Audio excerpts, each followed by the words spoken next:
أعوذ بالله من الشيطان الرجيم. بسم الله الرحمن الرحيم.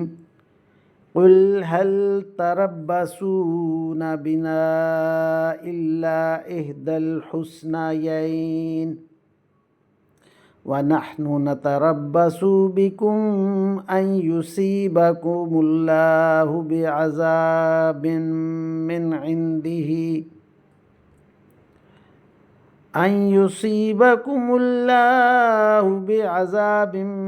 عنده أو بأيدينا فتربصوا إنا معكم متربصون. قل أنفقوا طوعا أو كرها لن يتقبل منكم إنكم كنتم قوما فاسقين. آمنت بالله صدق الله مولانا العظيم وصدق رسوله النبي الكريم ونحن على ذلك من الشاهدين والشاكرين والحمد لله رب العالمین. ابھی آپ کے سامنے سورہ التوبہ کی آیت نمبر 52 تا 53 کی تلاوت کی گئی. انشاءاللہ کچھ ہی دیر بعد عزت مآب راؤ شاہنواز صاحب انہی آیات کا ترجمہ، تشریح اور تفسیر بیان فرمائیں گے. اللہ تعالیٰ سے دعا ہے کہ ہمارا پڑھنا، آپ لوگوں کا سننا اللہ تعالیٰ قبول و منظور فرمائے اور اس پر عمل کی توفیق عطا فرمائے. آمین یا رب العالمین. اعوذ باللہ من الشیطان الرجیم. بسم اللہ الرحمن الرحیم. ملتان سے شاہنواز تمام دوستوں کو السلام علیکم ورحمۃ اللہ وبرکاتہ. دوستان گرامی، آپ کے سامنے سورہ توبہ کی آیت نمبر 52 اور 53 کی تلاوت کی گئی. اب انہی آیات کریمہ کی آسان تشریح، ترجمہ مفتی تقی عثمانی کا لکھا ہوا اور تفسیر ابن کثیر سے حضر خدمت ہے.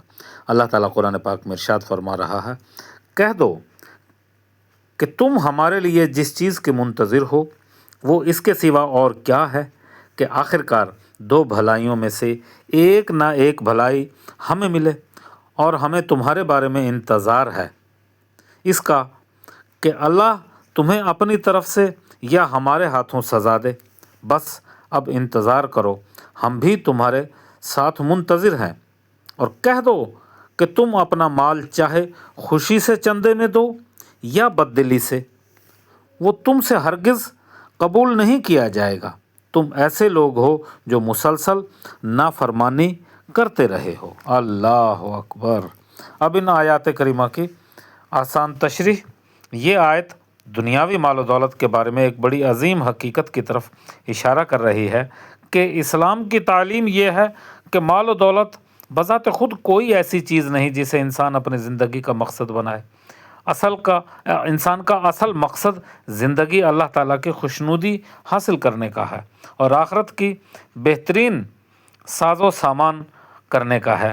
البتہ چونکہ دنیا میں زندہ رہنے کے لیے مال کی ضرورت ہے، اس لیے جائز ذرائع سے اسے حاصل کرنا پڑتا ہے. لیکن یہاں بھی یہ بات نہیں بھولنی چاہیے کہ دنیا کی ضرورت پوری کرنے کے لیے بھی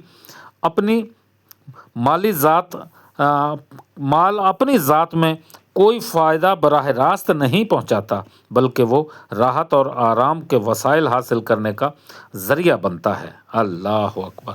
اب ان آیات کریمہ کی تفسیر ابن کثیر سے. عنوان ہوتا ہے جہاد کے دو ہی انجام ہیں. اللہ اکبر. مسلمانوں کے جہاد میں دو ہی انجام ہوتے ہیں اور دونوں ہر طرح اچھے ہیں. اگر شہادت ملی تو جنت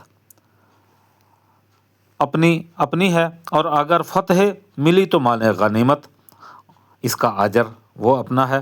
پس اے منافقو، تم جو ہماری بابت منتظر رہے ہو وہ انہی دو اچھائیوں میں سے ایک ہے، اور ہم جس بات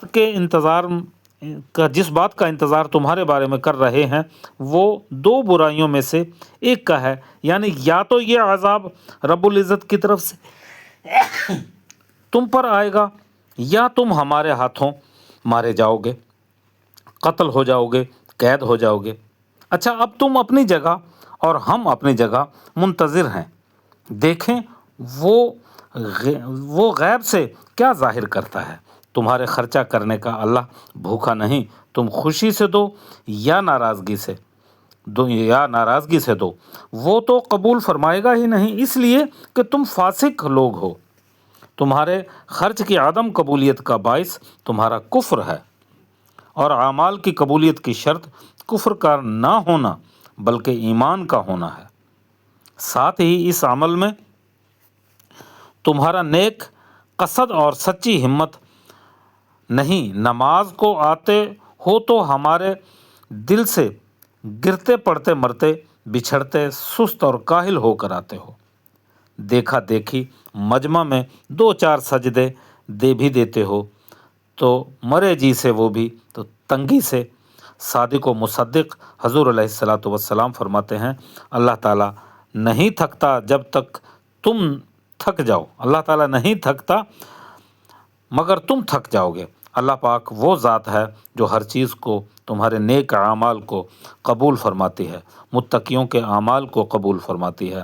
تم فاسق ہو تو تمہارے اعمال قبولیت سے گر جائیں گے، اور اگر تم نیک نیتی سے ہو تو تمہارے اعمال قبول کر لیے جائیں گے۔ اللہ اکبر۔ وآخر دعوانا ان الحمد للہ رب العالمین۔